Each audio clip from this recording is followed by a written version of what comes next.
Welcome to Act 3, the podcast where we explore how to thoughtfully shape the rest of our lives. I'm your host, Cara Gray. This podcast is sponsored by Good Morning Freedom, my retirement coaching service where I help executives and professionals plan their Act 3. For more information, stay tuned until the end. Today, I welcome Elvi Moore to the podcast. Elvi is a prominent figure in the performing arts world with a career spanning over 5 decades. She began as associate professor at the University of Chicago before transitioning into arts administration. Elvi served as director of corporate and foundation development at the National Symphony Orchestra and later as general director of the Washington Ballet. In 2000, she tells me she retired. But at the same time, she founded the Laurel Fund for Performing Arts, where she continues to serve as president. Her contributions extend to dance literature, authoring award-winning books on notable dance figures. Throughout her career, Elvi has been instrumental in expanding the reach and vision of various arts organizations, leaving a lasting impression on the cultural landscape of Washington, D.C. and beyond. Welcome, Elvi, to the podcast. Thank you. I am in Chicago, and I always like to start these conversations by rewinding a little bit back to the beginning of your career. And so hmm your time as associate professor at the University of Chicago was also quite a big stretch of your career. So I would love to hear about that time in your life and how it got started. Well, I was appointed first as an instructor and then an assistant professor and then as associate professor at the University of Chicago. And I was there for almost 17 years. And as I told you, I love Chicago. Yeah. And I had a really great time at the university. I taught dance at the physical ed department. And then a few years after that, I was asked to teach in the humanities department, and I taught dance history and some interdisciplinary courses in the arts. So that was great fun. And it was also at that time that I was appointed as a dance panelist for the Illinois Arts Council, which led me to become a dance panelist with the National Endowment for the Arts.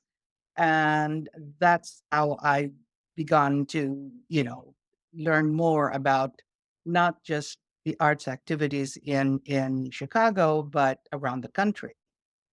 And so after almost 17 years, as I said, at the University of Chicago, I resigned and accepted a position as a consultant to the National Endowment for the Arts in Washington, D.C. Okay. There's the transition point. Right, right. And because I had served as a panelist for several years, they asked me to come and do some evaluations of arts organizations around the country that had gotten grants from the endowment. So I did for a whole year. I traveled all around, Oh, fun. and yeah, and then actually that resulted in a publication on my findings on those organizations. I don't even have a copy of that, and I don't know if it still exists, but and that was in 1980, I guess it was 79, 80, something like that. So it's probably no longer around. And I don't Yeah. even remember the organizations I went to visit, but it was fun. And so I commuted between Washington and Chicago during that year. And then after the school year, then my family moved to Washington and we've been here ever since. So I've been Wow. in Washington for, oh my goodness, what is it, over 40 years, 45 years, something like that. So Yeah. I consider myself a Washingtonian now. Yes, absolutely. Yeah. Um, and so the transition was rather natural. I mean, you were recruited to the administrative position from being in a professor doing the dance Correct. position. Yeah. Yeah. Yeah. Well, So that it made was a nice segue, nice transition actually. yeah, I love that. So then after your year of working as a consultant and traveling all around, tell me about the National Symphony Orchestra, because then you went into that world for a few Right, years. right, yeah. I sort of learned about fundraising, and I got that job at the symphony, and I liked it a lot. And met a lot of wonderful people, many of whom are still friends, members of the board of the symphony and uh, people in the funding world. And so I was perfectly happy there until the search committee of the Washington Ballet found out that I was in Washington and asked if I would come and apply. And I said, well, I suppose I should. And that was that. I joined the Washington Ballet in 1983 Yeah. and was there until 2000. I'm just curious what you found to be the differences between a dance organization and a classical music organization, like behind the scenes? Um, Not all that much. I mean, the Yeah, challenges are pretty much the same, um, raising money. right.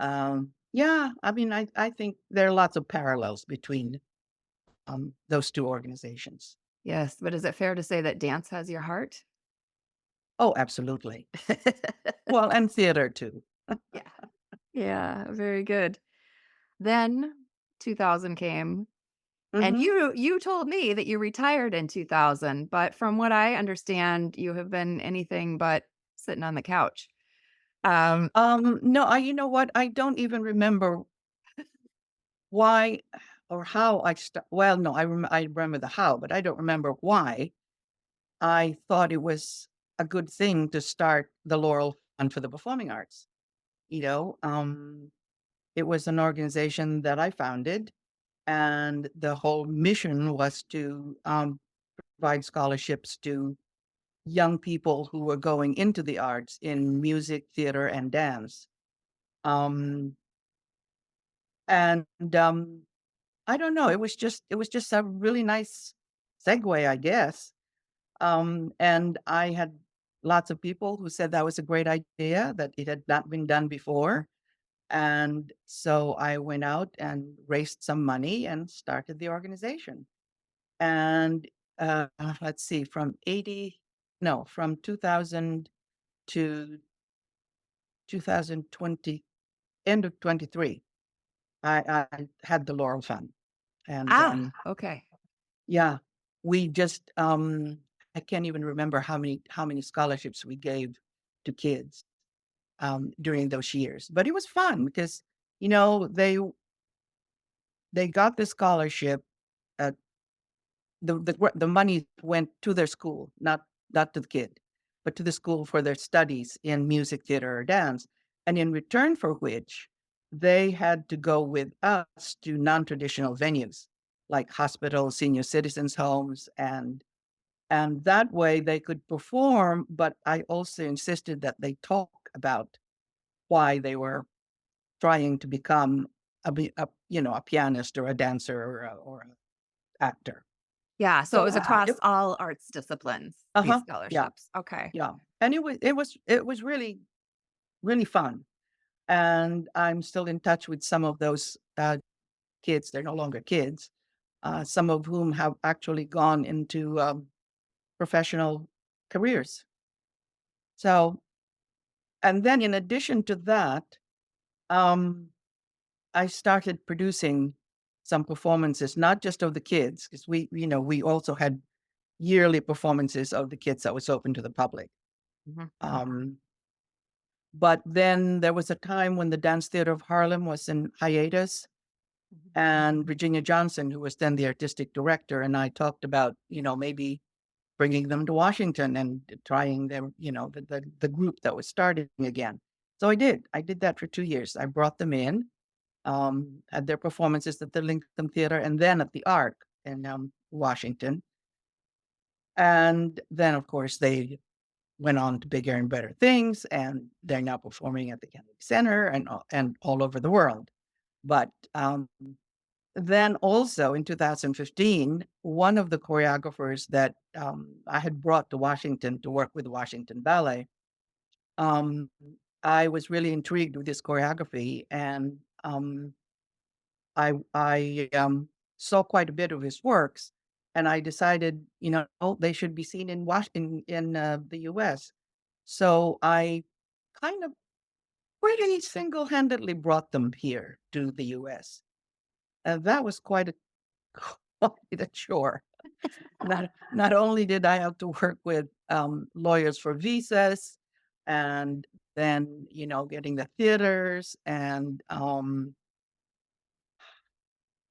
raising money so that we could do that, and it was a lot of work, but it was great fun, and I was very happy and very proud to have brought them to the U.S. And so they performed at the Joyce Theater in New York and in Washington, at the Kennedy Center in Washington. Wow. And yeah, it was really fun. So the next year, the general director of the Polish Opera Company invited me as their guest for a whole week. So I went because that was not my first time to Poland, but so that was a nice thing. Yeah, a nice perk out of it that you got Right, to have a trip there, another trip right, to Europe. right. So, a lot of what I talk about and help my clients with is this idea of finding purpose in retirement. And certainly the fund gave you that in Absolutely. spades and it like, 23 years worth. That was that. w- What amount of time did you, of your time after you retired, did you spend then? And this sounds like a heck of a Hmm. lot of work. Like how much were you spending on work on this fund? Hmm. I don't know. I never really You thought never thought about about how many hours. I just had, the work has to be done, and you just do it. it? And actually, there were at one point I used to say that I was working a lot harder than, I but bet. yeah, but you do what you need to do, and you don't count the hours. You just do it. Yeah. Well, I think that's incredible. So Yeah. now oh, go ahead. No, I was going to say that during those years too, and this is pretty funny. I owned a franchise of Curves, which was a fitness program for I women. remember curves. Yep. I actually had 3 of them at one time. 1 in Wow. DC, 1 no, 2 in DC, and, 1 in Bethesda, Maryland. And, that was also great fun. I forgot all about that until a friend of mine, who was doing an interview with me too, said, "Well, didn't you do something about curves?" And I said, "Oh, yeah, How did I you did, get my into friend." that? After I retired, Yes. I traveled around the country visiting friends and relatives, and in one of the places, my friend said, "Let's go work out at this place that I've heard about."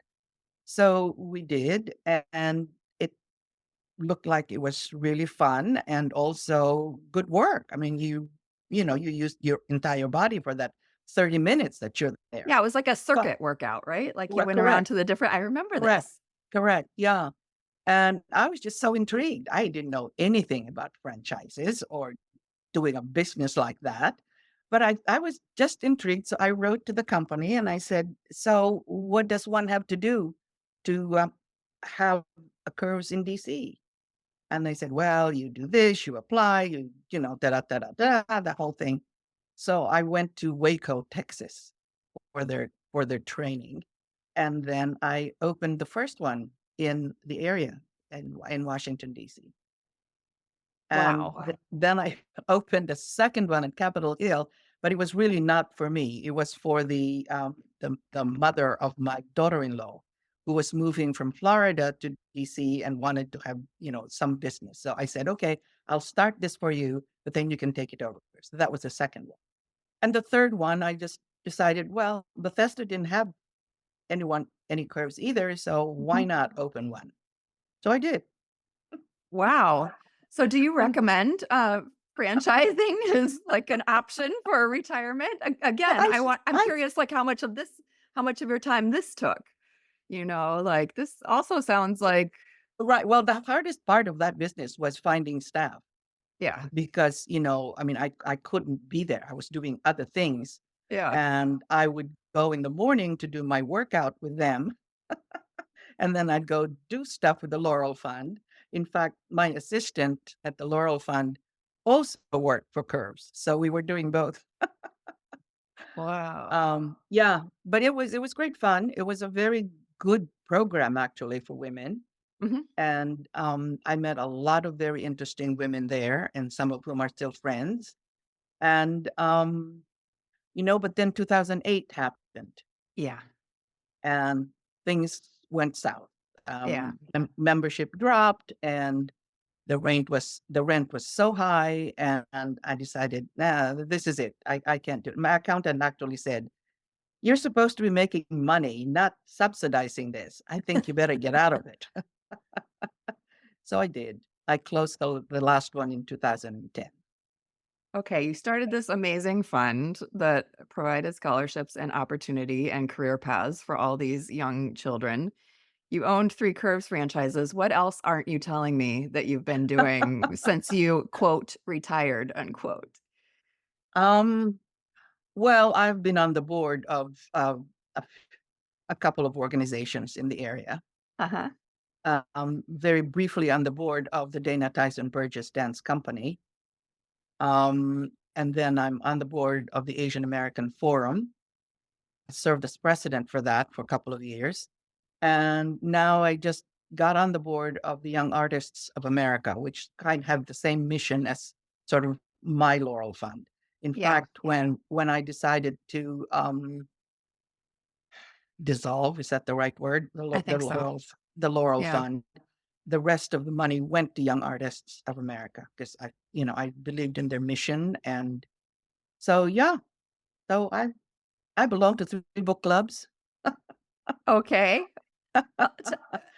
Fiction? So Do you enjoy reading fiction? Is it fiction? yeah, and nonfiction, Mhm. yeah, and I've also started playing pickleball. The best pastime ever. Social, active, like, it fills so many requirements in our lives, and, pickleball is exploding.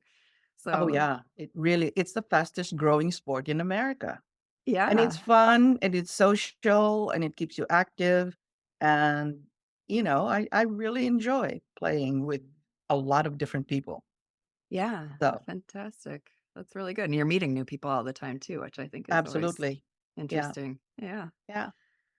Well, you are a very good example of how to live incredibly enriched retirement.